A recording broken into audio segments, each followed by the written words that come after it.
Cinema Classics is brought to you by the Gateway Film Center, 1550 North High Street, Columbus, Ohio. Further details and showtimes online at gatewayfilmcenter.org. The award-winning Cinema Classics is produced by John DeSando and Johnny DiLoretto. Listen to the shows and read reviews online at WCBE.org. I'm Johnny DiLoretto. I'm John DeSando. This is Cinema Classics. It is. Like us on Facebook. Oh, thank you. Happy holidays, season's greetings. Oh, yeah. It's the time of year when we do this whole holiday Oh, my gosh.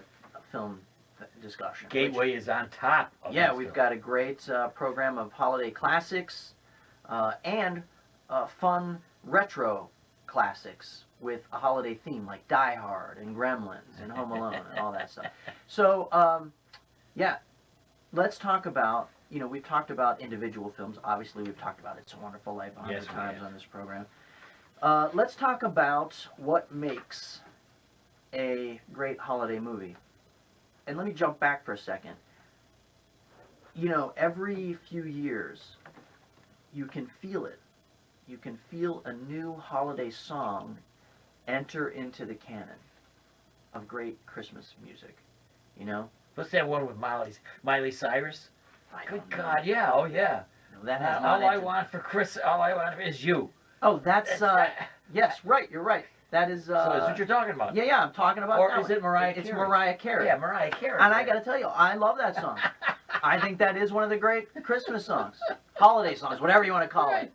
But 10 years ago, when that song came out, it was like, ugh, Yeah. But it's been so beaten into our heads, and it's worked.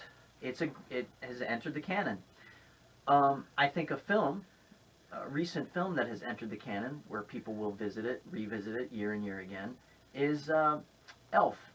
I think Will Ferrell's Elf has now kind of entered that, safe zone where people derive pleasure and comfort from viewing it annually. And wouldn't you say A Christmas Story?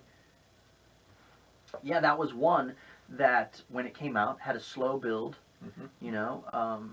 wasn't a huge hit, but over the years, it just played on TV and until it just sort of sunk into everyone's hearts. And like It's a Wonderful Life. Yeah. And don't you add another one to that? Home Alone? Yeah, I'm not a fan Well, of that. I know, or you may not be, but yeah, I guess entering people, the canon that you're talking people about. love it. They love to watch it during the holidays. So what are the elements now? I happen to read something in the Huffington Post, and they had posited about 7 or 8 elements. Oh, well, see, I didn't read this. Well, right. I know So you did. now I'm at just a telling you I have disadvantage. some support here. You have a leg up. Well, but you can. Okay, here's what I think. I think there has to be some element of pain, Mm-hmm. longing, and or dissatisfaction in one or more of the central characters that is healed by some form of togetherness, whether it's communal or familial. Okay. Bam. Okay. And some of that centers around family, the concept of family. It could be family, it could be community. Right. Okay, so obviously the formula in It's a Wonderful Life is George Bailey is down on his luck, looks like he's going to jail, he's totally, he's wasted his whole life, so it seems to him. He's brought to the brink of suicide, and through some intervention, some sort of angelic intervention, but also the intervention of his friends and family, he's shown that his life is actually well worth living, and he's rescued from his despair. That is a beautiful formula. I will say, even look at Elf, which is a comedy, right? Elf is about an orphan who develops one family, in the North Pole with elves, where he does not belong, then longs to connect with his real family, who at first reject him, but he slowly he slowly wheedles his way into their good graces and earns their love. Kevin in Home Alone longs for his family. Mm-hmm. He has the old guy next door, relative to his being divorced from his family, so to speak. Yeah. So there's a strong strain in these, and I think we could see that in almost all of them. We've mentioned 3 at least now Yeah. about the family. Now, what about nostalgia? Don't you think there's a strong strain of nostalgia in most of these holiday films? A longing, and of course, it's easy with a Christmas story. Right. Well, that Yeah. is all nostalgia. Yeah, and I even had a Red Ryder BB gun. Did you? Yeah. Nice. It was way too cool. That's great. And so don't you think there's nostalgia in all that? Kind of a longing for the way things used to be? For sure. Yeah, absolutely. I'm trying to think of some other films that fall into that category. Maybe Miracle on 34th Street. Good one. A longing for the innocence to believe, the Yep, willingness yep. to believe in something greater, a greater spirit at that time of year. Yeah, certainly nostalgia plays into it. And nostalgia for, again, though, in some ways, for togetherness, for your family. Right. It'll come That, back to that. you know, You're right. I think the most powerful moment for me in a Christmas story is actually Christmas morning, the scene at Christmas morning, when the kids run down and open the presents, Right. and you don't think he's going to get the BB gun, and his dad says, which is the great, who is it? What is his name? He's such a great character actor. The That father? plays the father. Oh, yeah. And he says, I think there's one more. Right. One more present. Gavin Gavin McLeod? No, it's not Gavin. It's McLeod. Gavin. Darren. Right. Darren McGavin. Yes. Is that it? That's it. That's good. And he, points at and the mom doesn't know, the kids don't know. It's a beautiful moment That is because good. you realize the father, who has appeared throughout the film to be completely oblivious Yeah. to the children, their wishes, their Mom desires, overdoes their it. hardships. Right. He appears to not have a clue, but he's been listening the whole time that the kid wants this Yeah. BB gun. And he gets, have you had that moment, Oh, child? of course. And I think, and I remember the scene you're talking about, just as he points over to the gun, Mhm. and that beautiful connection with Dad. And I'm always reminded that the mother is so warm and Yeah. that in a family, if it doesn't happen with the father, which frequently it doesn't, it'll happen with the mother, Yeah. who will warm and embrace. But it is that, going back to that sense. What about atmosphere? Oh, yeah. Don't you think the snow, the sleigh bells, the lights? Don't you think that's a part of a great holiday film? Of course, there's signifiers without which Yeah. it's hard to understand that you're that the rest of it is just words and feelings. That's a great question. I wonder if there are any great holiday films that don't have snow or Yeah. lights or anything. Even like Die that. Hard has that party, right? Yeah, even Die Hard has the party, and there's some stuff at the end that you get there. Here's a question.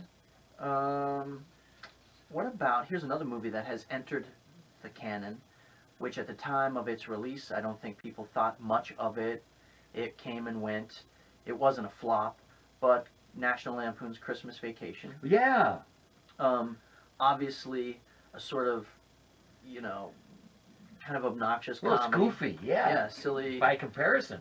And at the time, it seemed kind of silly, but I think people now have warmed to the film in a way that was totally unexpected and probably unintended at the time of its release. But don't you think, in part, it's because all of us have so many imperfections in our families and our situations, and kind of family vacation just kind of blows that up a little bit, where we can say, yeah, man, it's true. Yeah, that's the uncle I had. That's the way. Yeah. That happened. Right, it all comes down to the perfect gesture, in a lot of these films. The gesture that one character makes towards another, towards another Yeah. who is facing adversity or Yeah. facing some sort of emotional challenge. In Christmas Vacation, for me, it's the moment when Clark, Chevy Chase, has been struggling with these lights. He's struggling, and he's went all out to sort of outdo everybody in the neighborhood. Right. And the lights don't work. And then Beverly D'Angelo figures out that it's just the switch, in the garage or whatever. And so she flips that switch. Typical dad. And then all of a sudden the guy lights up along with the house with just, unadulterated joy. And You mentioned Wonderful Life and then Miracle on 34th Street. And I'd like to add Polar Express for this element. okay. Magic. and I realize there's a a heavenly. Mm-hmm. There's in both cases there's a kind of heavenly intrusion, Yeah. and in Polar Express there's a certain magic there where the kid eventually says he believes Yeah. in Santa, Right. and I wondered if magic isn't a part of Yeah, I think it is tied into that exact thing with what you just said about believing. yeah. This element of, the fragility of innocence, and how easy, that point at which we stop believing. Everybody remembers that. Everybody remembers the moment when a friend told them there was no Santa Claus, or you asked your parents and they decided now was the time to tell you. A couple of other, I'll just name a couple of these last two examples of what I think are probably the great holiday films. Not necessarily films per se, but or not necessarily full-length feature films, but How the Grinch Stole Christmas, Okay. the original animated television Okay. special, and Charlie Brown Christmas. Oh yeah, good one. Yeah, I Um, forgot about that. And here's the thing that's interesting about. Let's start with Charlie Brown. The great moment where Linus teaches everybody the true meaning of Christmas, and it's an overtly religious message. He's quoting from the Bible. Now, myself as a lapsed Catholic, don't necessarily connect with the literal thing that's happening there with Linus, but the emotional content there of stopping everything to remind all of the kids that we're together again, this community of these children, that this brings us together for a higher purpose, for a bigger reason, and that message, I think, whether or not you hang that on the religious hook or a secular hook of togetherness, that is a beautiful message. And then How the Grinch Stole Christmas, which, as you grow old or older, and the holiday season starts to wear on you, the hustle, the bustle, the shopping, the commercialization, you start to sort of, aim some vitriol at the season. That speaks to adults, I think, and his reconnection with the spirit of giving at the end And is beautiful. don't you think there's also an element of hope in all of this? These dovetail, of course, into things that we've said before, but and I'm trying to remember planes, trains, and automobiles. Mm-hmm. Yeah, a lot of people love that movie. That's more of a Thanksgiving movie, but I think. Well, let's say holiday. So I guess Yeah. if we said holiday, Holidays, right? that would be there. Yeah, there are very few Thanksgiving. Yeah, Home for the think of- Holidays, I think, is another one. Yeah, yeah. And I think the other element that Huffington had posited was one of redemption. Mm-hmm. Now, surely in It's a Wonderful Life, Yeah. there's redemption. Mhm. And I'm trying to think, even in Christmas Vacation, isn't there some element of redemption? I suspect in all of these characters redeemed. Yeah. Comes back from whatever depths. Sure. I guess, this I brought back to Elf again. Yeah. Where the James Caan character is the redeemed character. He Okay. had this child out of wedlock. The child was in an orphanage. Now he comes back and he's, the grown kid is trying to make a connection with him, and he resists and resists. But it's the Christmas spirit that eventually allows his heart to relent, and then he's redeemed for that. And there's the element of magic too. There's that whole thing where Santa's sleigh can't take off because of the lack of belief. Well, given the turmoil in the world, Mm-hmm. and given the turmoil of our presidential elections, Yeah. It certainly is nice to look back on some of these films, lamenting the fact that we've never mentioned Bad Santa, my favorite. I know. I know. But anyway, There's the there's the anti-holiday movie, yes, that's right. which is another show.